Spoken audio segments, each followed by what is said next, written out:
Welcome to Clock Into Your Calling, inspiring believers to live out their faith every day, not just on Sundays. This podcast is dedicated to help you break the sacred secular divide, sharpen your gifts, and take intentional steps that honor God. Discover how pastors, professionals, and industry leaders live faithfully, cultivate lasting change, and advance the kingdom of God. Thank you for joining us. If you find this helpful or know someone who would, please share, subscribe, and leave a like or comment below. God bless and enjoy the episode. Welcome to part 2. In episode 1, we talked about identity in the workplace, how easy it is to tie our worth to titles, performance, or productivity, and how freeing it is to live from who we are in Christ instead. Today, we're building on that with the person behind the profession, workplace identity.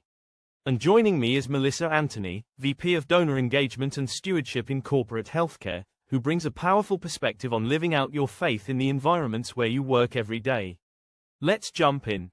So you talk a little bit about this just about events in general, but I think that the workplace and the kingdom can measure success differently. Mhm. And what are some of the things that you think about knowing that they measure success differently to keep you still making a difference for the kingdom and not just basically serving the earthly things and Yeah. going for the earthly prize? Yes, I think knowing that really my validation, it should all come from Christ, right? Yeah. That I don't have to prove anything to him, that I'm already qualified and just paid for. And so knowing that the applause of this world have nothing to really Right. stand in comparison, that he's Right. already said, you're a masterpiece. Every Mhm. single morning, you're a masterpiece, Yeah. and that I have a purpose in trying to find that. So it can be really tempting, like we said earlier, to reflect back on, if I could do this, I'm that much further ahead, and to measure those things, but to recognize that God calls us for rest in between. He calls us for relationships. Mm. I have this picture of Jesus sometimes, and I think about how he was never in a hurry. He was never in a hurry. He was wildly patient Yeah, that's a with good people who point. didn't deserve his attention, Right. perhaps, right? By our earthly standards, and just recognize like that's the kind of person that I want to be able to be for people. And it's a goal, because I do know that I really have separated that for a while, right? That the pace that I need to move at for my job can often kind of give off the appearance of being unavailable, and just that she's too busy and unapproachable, perhaps. Because I can't even tell you how many times I've had conversations with people at work when we have like an authentic conversation and a breath, and they're like, wow, like I've worked with you for so long and I never got to know you. And that hurts my heart, because I Yeah. realize that maybe I've given off this impression that I prioritized doing at a pace that I was actually cutting people out. Mhm. And when those people are let in, like it's a win-win for all of us. And so it's something I really have to work towards, is being more present with people Mhm. and giving them that same attention that I've been given. That's really a challenge that I have at the pace that I tend to Mhm. work. I'm a 1 Enneagram, a type A, Yeah. firstborn, like all the things. And so I take great pride in productivity, Mm. but by nobody's measurements, like nobody tells me I have to do that. But Right. it's something that if I'm not careful can definitely become an idol for me, Mhm. is accomplishing, achieving, growing. But I sometimes need to recognize that the best thing I could possibly do is actually take that beat, take the breath, and pull back, and let people be more part of my story than for me to be exclusively my own story and my own success. So yeah, something I'm working towards for sure. Yeah, no, I agree. I agree with what you said, because I think our psychology will tell us like how we've been conditioned for so long, Mm. and we get that positive reinforcement. It's truly what it is for what we do, what we produce, but we don't always get the same kind of um, encouragement or praise when it's just like, hey, you were just intentional with that Yeah, one you're really person. nice today. Yeah, yeah. It's like, but that, and it's silly, but it's really true, because that's what we naturally lean towards when that's what we're getting the reinforcement from. And Yeah. I think that we can easily go days, and the time can go so quick sometimes. I know that we just blink and months have passed by. You talk about how quick years go by, Hmm. and you can miss it, that intentional moment with somebody, because it all only takes one moment Yeah. to set somebody's differently, Right. the path of someone's life. Right. But Yeah. And I think too, it's when you look at just how busy we are and trying to move things forward so much, it can become polarizing to Mm. people who want to be a part of the journey with you or want to learn from you, but it can feel like she's got it. She's on her own. Mhm. She doesn't need any help. But in our minds, we're thinking, I wish somebody would help. I wish somebody would lean in. I wish somebody would feel like they could, be a part of this with me. And so we can give off the wrong impression for sure. Yeah. Yeah, and that's such a good point about, and also about leaving an impact too, because it's not, we talked about it recently at church about how when you do something and you leave an impact, you're only adding things to your life. But Mhm. if you're raising people who can do what you can and even more, Yeah. you start to multiply your impact here on earth, because we're all given a short amount of time with specific gifts. And I'm sure you can accomplish a lot, but how much more can we Yeah. accomplish if we're raising others up and showing them how we're doing Right. things? And you're leading by example. And I think that's great. Yeah. I have an amazing team, both not only at work, and I should say, but like in and out of work. And I love team development, and I hope that I do a good job.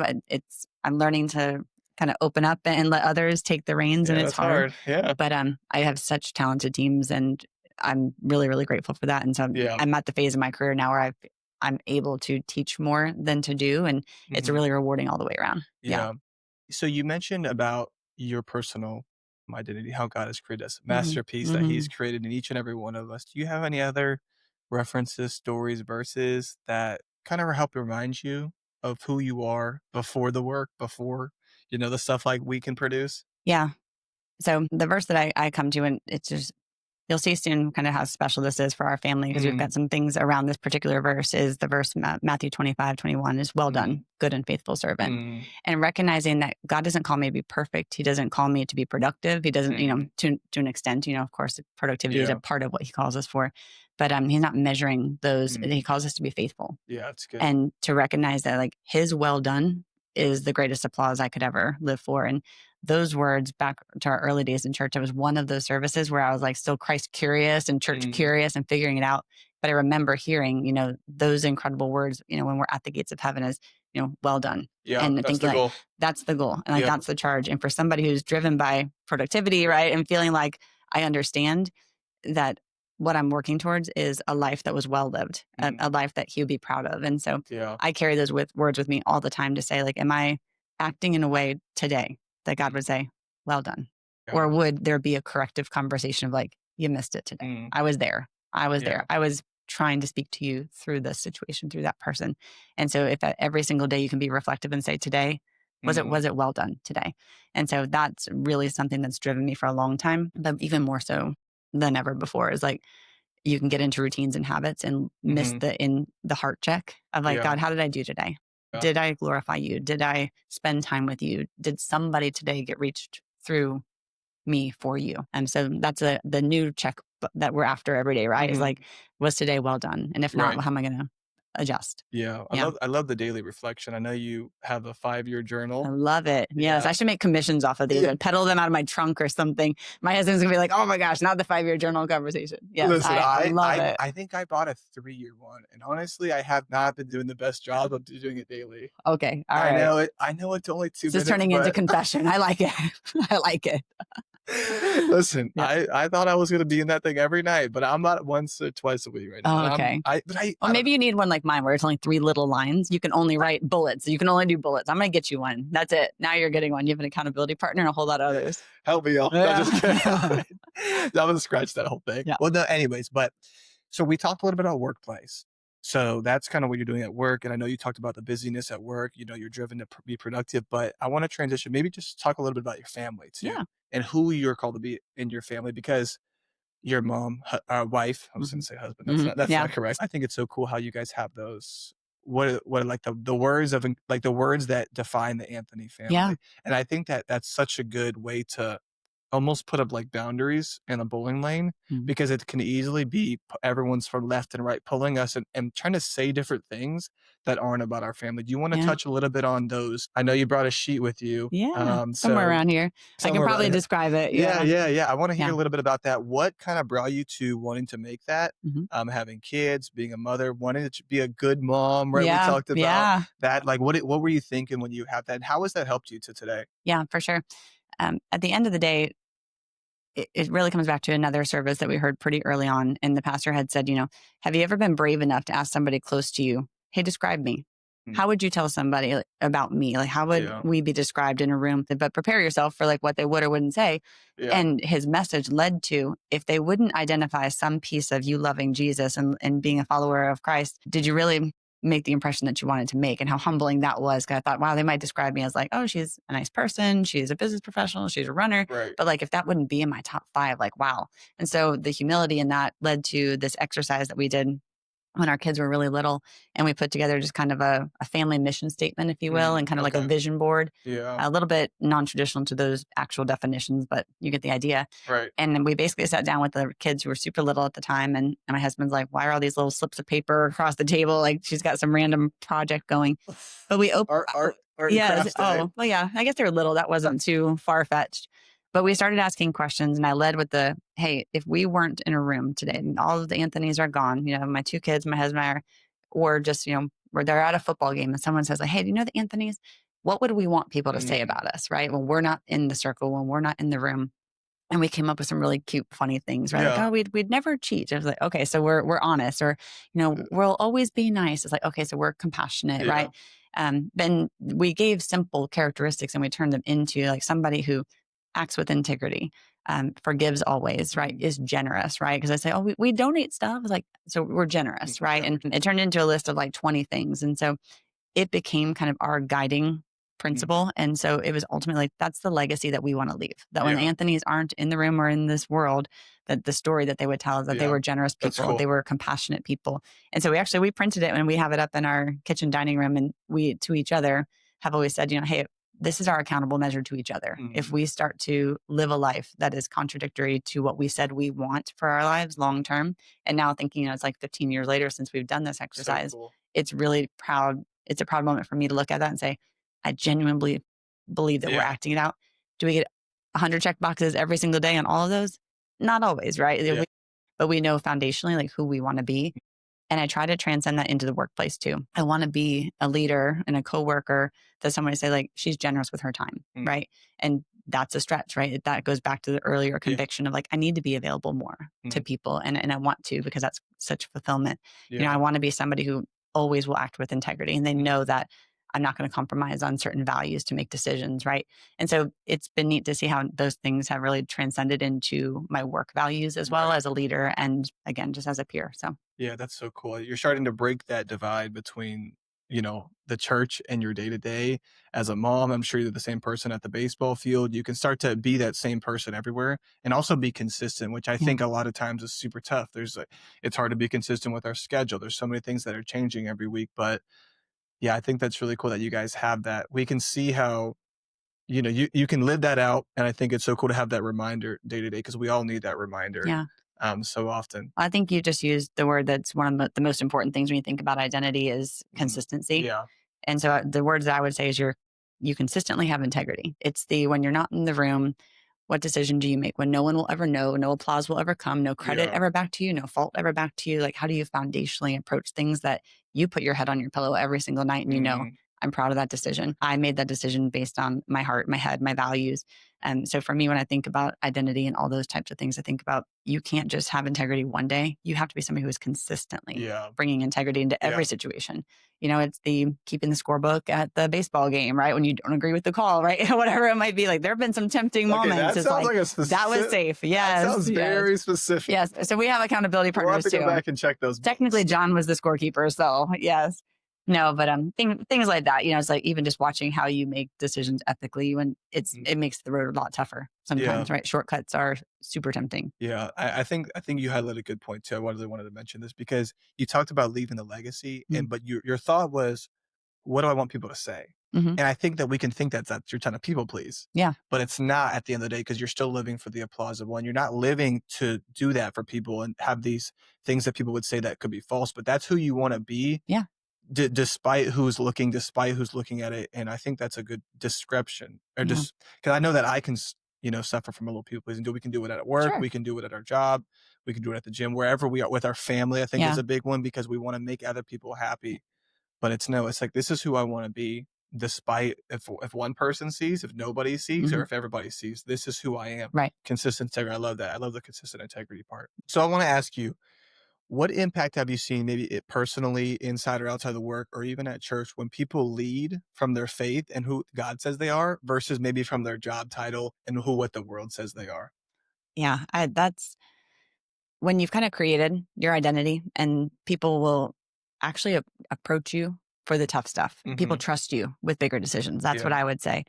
and taking it in the workplace, people know that you're coming from a firm foundation. They know that you have some hard rules, some non-negotiables, some hard stops, however you want to say it. And I actually find that it makes you a safe place for people to bring the tough stuff, because they know that you're not making a super emotional, rash decision, but that you're coming pretty well rooted. And then the personal side of things, opening up and being somebody that someone can identify as a believer who this is how they navigate life. They trust you with their hard stuff too.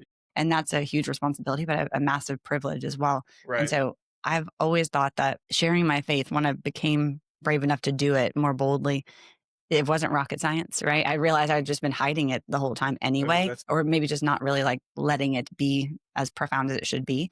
It's always opened way more doors than it's ever closed. I can't think of a single door it's ever closed. Whether somebody was a believer or not, it's that mutual respect, and they have an understanding that, that's how we're going to be able to have good conversation together, and it's a safe place as well. Like that, I'm not here to judge them, or it's not even my job to convert them, right? It's to create a space that you know who I am and I'm available, and that I love you, right? Because Christ loves me the same way that he loves you, with the same intentionality, whether or not we disagree, again, personally or professionally. That's so good. And I want you to jump in here whenever, if you have anything to add to this. But I think that one of the things that we can fall into when we don't live out our faith boldly at work is it feels like we can sometimes have a pass not to live by those same standards, by those same ways that God has called us all to live, because nobody knows anyway. So I'm not a hurt, or I think I'm just in the middle, right? I'm on the middle line, right? And it reminds me too, because when I wear Christian, it's like when I wear my Christian apparel, or like if I have like a, faith over fear or whatever kind of Christian shirt or whatever, it's like a physical reminder. And I think that that's kind of the same concept that we should always have, because, it talks about in the gospel about carrying your cross daily, right? And we all have our own individual cross to bear, but we are called to pick up it every single day. And it's always a great reminder. But I think that if we don't live out our faith in our workplace, it can be just a pass. Like, hey, I got an excuse. Like a pass. Like, that's I don't right. have to come to when school you know today. better, you do better. Right, and if right, they know, right. they don't have to hold me accountable. Right, exactly. Do you have anything to add on that?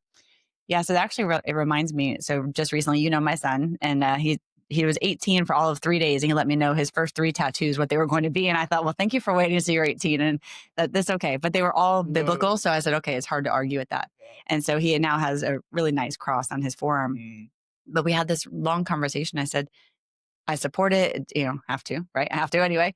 I said, I do support it. He made it all the decisions the right way. But I said, you are taking a really bold step. And I'm actually really proud that you are confident enough that you want to be identified in a way to other people, and the conversations that can come of having that. Like, you're basically, in other words, like putting a target on your back for people to challenge. Like, what do you believe? What does that really stand for? Right. You actually believe that? I said, that could be the negative side. I said, but you also could open conversation for somebody saying, do you have a church? Because they'll know, right? And so when I think about like public profession of faith and baptism, is making that statement to the world of like, it's good.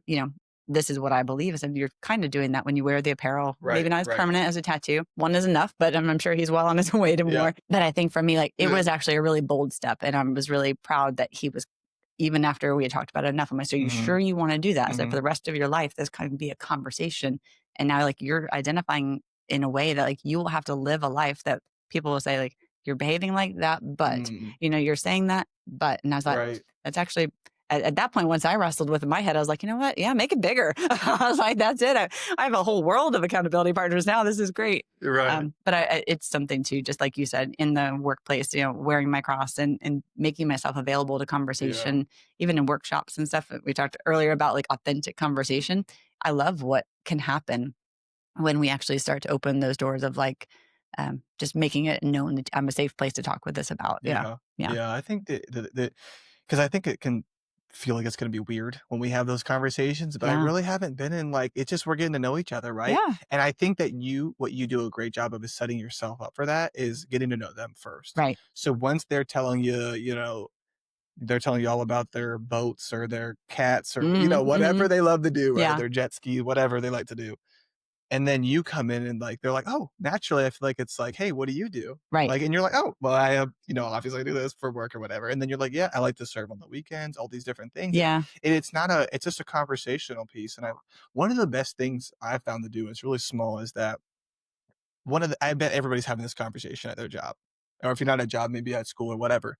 But it's like, what did you do this weekend? And Mm-hmm. it's like easy. That's like they're literally giving you an alley oop, right? It's like, That's hey, right. well, I went to church. I served at students. I served at church. I went to this trunk or treat. Thought like something with church, and I think it's easy. You can Yeah. slip it in there, and it's not hard. It's just like, hey, what did you like? What did you literally do this weekend? Yeah. And to your point, I think one of the other big things is just the posture of it. Instead of being Mhm. like, oh, well, I had to serve on Sunday. And it's like, you start to make it sound like, Yeah, oh, wow, you served your time. Like, good for you. Right. It's like, I think whether it's yeah. tithing or whether it's serving, whether it's, setting up and tearing down, I think it's the way that we describe it. People like, Mhm. when I say like, oh, I got there at 7:30 and I won't be out until like noon or 1, people who don't have a relationship with Right. the church are like, geez, like it takes the whole Sunday. Like, wow, poor you. But getting to say like, I get to be with like 50 to Yeah. 60 of my best friends. Like I got prayed over 17 times, whether I know it or didn't You're know right. it. Oh, And that's like the it. joy that comes from that, Right. I couldn't have ever fathomed that. I wanted to walk in, worship just a little bit, Yeah. tithe just a little bit. Check It was more of a donation, if I'm being honest, and come and go. But now I think like what you're saying is like when I look back and I use those same opportunities of saying, oh my gosh, we had the most incredible service on Sunday. I'll send you the link for it actually if you're interested. It was about, Right. and also I'm still kind of thinking like, and that's all I did. I just mentioned what I did, but I made myself available to you. And so, yeah, Mhm. leveraging that. Another thing I thought about when Aubrey was going through sorority rush, it was really important for her to find a space that she felt like she could bring her authentic self. And a Yeah. huge part of her identity is, being a lover of Jesus. And so we talked about, I said, then you need to wear your cross every day, not as this will get me something, as in fact, it actually could be difficult, to have those conversations with people that you don't know. But I said, it will identify you as someone who has outside interest.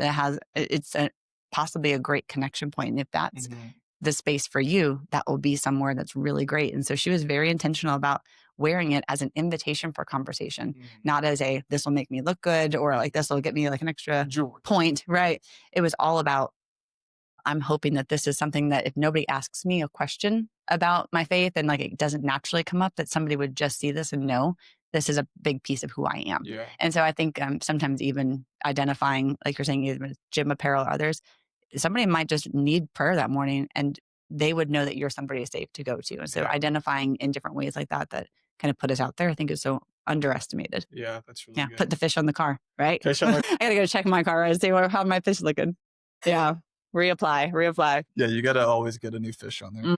So I wanna ask you an encouraging question that we have for the audience. Yeah. Maybe someone is because they've heard this conversation and it may sound easy. Like it may Mhm. sound easy for someone that's doing this for so long. Maybe they're a newer believer. They don't know how to do this. But Right. what are you saying to someone who's maybe they have like some fear? I don't know what my boss is gonna think about me. I don't Mhm. know if it's gonna affect my raise next month. I don't Yeah. know if I got, I'm in a secular environment and nobody's a believer. How can I get encouraged to want to do these things Mhm. while still, by respecting my leader, honoring the people that went before me? Because we still have to do that regardless of Yeah. what we believe in. How could I be encouraged to do this if it just seems like the tallest mountain right now in my life? Right. So I would say slow play, Mm, right? As you don't want to come in or go out on a Friday, let's just say, in that environment, that posture, like you're just talking about, and come in on Monday is, like throwing holy water around and condemning people. I think you really want to stay authentic. And like I talked earlier, just, like run at the pace that Jesus did, just being available, right? And yeah. I think if we think we can't bring faith into the workplace, we're probably overthinking it. Mm, Because if we actually just show up and we actually just show attention to people, we actually care about what they're talking about, we mm, actually insert ourselves in their lives and we're compassionate towards them, that's loving like Jesus. right, And so right, whether we know it or not, right. whether we walk around professing it, proclaiming it, evangelizing, we're making it known who we are by what we're doing for Mm, people.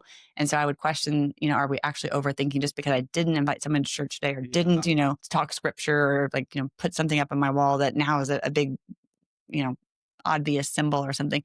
Those are just things to do. Yeah. It's really about who we are. Yeah. And I think if we model that, it becomes so obvious, like make it undeniable that Yeah. everybody, like to the story I shared, just like make it undeniable that of course she's a Christian, like unless she walks like one, talks like one, Right. yeah. So that's what I would think. And as just a tactic is just to name drop God and just like the small things like you were talking about, mentioning things you do at church or just saying like, God is so good to me this weekend. Oh my gosh, I got to do this. Or, Mhm. God is so good. My daughter, like praise God. Yeah. Just using his name, people will become almost like light attracts light. It's almost like, Right. oh, wait, well, we can go there. Oh, she just threw it out there. Like, this is Right. a safe place. Right. Kind of like if you were to say to me, you're a Dolphins fan, right? So if you mention the course. Dolphins game, and then I would be like, oh, we have that in common. Like, I can share that. But if you never say it, I never know that we share something special. No, and that's so true. I think it's all about how you talk about it too. Like I want to make that point, because if you were like, yeah, I went to church this weekend, like that does not sound fun at all. Yeah, Like, why yeah. would I want to take my time that I'm doing something else with and go do your stinky church? Like, That's right. like, Yeah. like that doesn't sound fun at all. But like having, like you said, it's all about it's so important how you talk about things, because we got to think about it from the other side too. Think Yeah. about what things that you get attracted to going to. Right. If you don't already do that, because we got to understand that their natural rhythms are not this. Yeah. They're having to give up something, whether that's sleeping in, whether that's Sunday brunch or Yeah. whatever that is, Yeah. to go and to be a part of what you're talking about, right? And that's the goal, right? So Yeah. you can love them without ever saying the word Jesus or God. It's just like love like Just Jesus, be like them. you said. Yeah. And something that you just remind me of, like taking it to a work perspective, when our kids were really little and we were working just bananas hours, like trying to, make it and grow in our profession and all. You guys still work. We still work. We do. Yeah. And now we have it feels like more capacity, more time. That wasn't like a past tense Oh thing. man. Yeah. But when they're little and you have so many competing priorities and they want you to be everywhere, right? And they want you to be the room mom. They want you to be on the field trip. And praise God, I was able to do most of that. And I'm so grateful for that. But we were very careful about when we talked about work, we tried not to complain about it to them, because there could be this perception of like, well, why do I want to work? Like, this sounds terrible. Yeah. Like, oh, I'm going to school so I can go to more school so that I can do that. And also, you hit the nail on the head where it's like their perception can be, so you're choosing to be at this place that stresses you out and is all this versus being with us. And so we always wanted to posture work as a blessing. And because of work and because of those extra hours, hey, we're going to Niagara Falls next year. Hey, because of all that, we're going to go ahead and sign you up for whatever additional sport there might be. Yeah. Right. And so using work as a blessing, as the way we talk about it, similar to how you're saying, like, church is a blessing. Yeah. Is it work? Yeah, sometimes it is work. And it is a commitment. Like, you sacrifice something to be there. Right. But it's the posture of your heart. And looking at work as a platform for God, and finding like, hey, God, why me? Why did I get this position? Like, who are you trying to work? And if you're not calling me here, then call me somewhere that I can do that.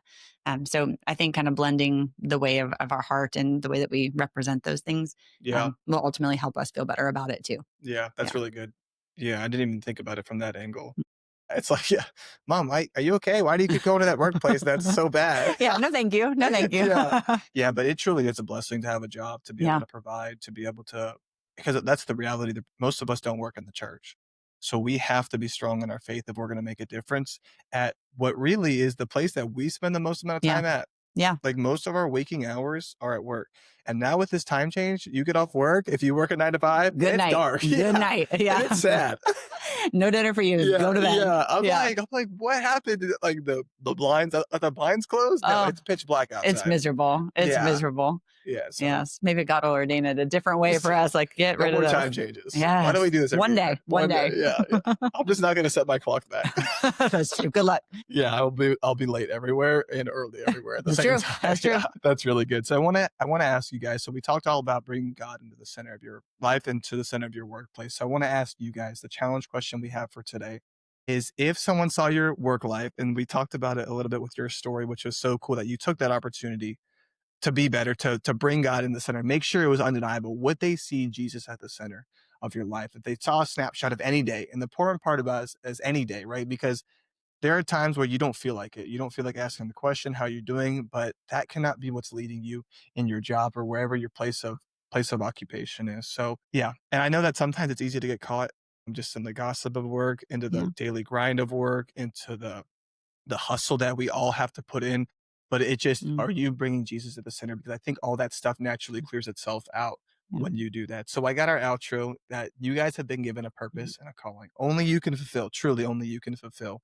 So don't settle for the ordinary, but step into the extraordinary that God wants to do in your individual life. Melissa, I'm so happy and honored that you got to sit across from me. This was fun. Yeah, thank you. Had a lot of fun. I hope you guys got something from this. Make sure you guys subscribe, leave a like, and thank you guys. Yeah. God bless. Thank you for watching. See you next time.